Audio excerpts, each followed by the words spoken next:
Here's a couple exercises you can add into your daily routine to work on flexibility, particularly of the spine and the hips. These are two of the biggest areas that we see deficits in with players' movement abilities.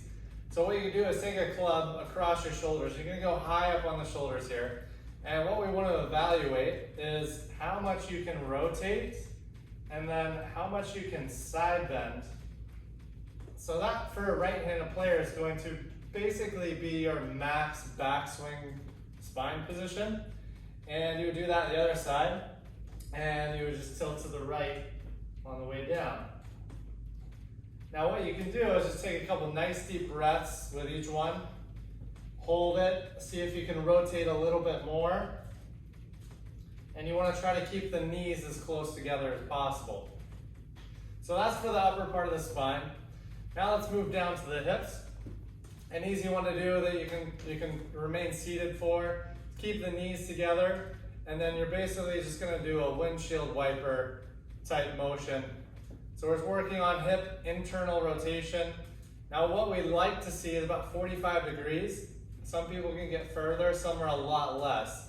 So if you're really tight here, there could be a hip restriction, whether it's soft tissue in the muscle or the joints restricting that's causing a lack of mobility for you.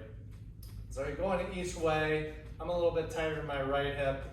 And you can use a mirror or a friend to kind of evaluate where you're at there as well. But again, you can take a couple nice deep breaths, hold, and then switch to the other side.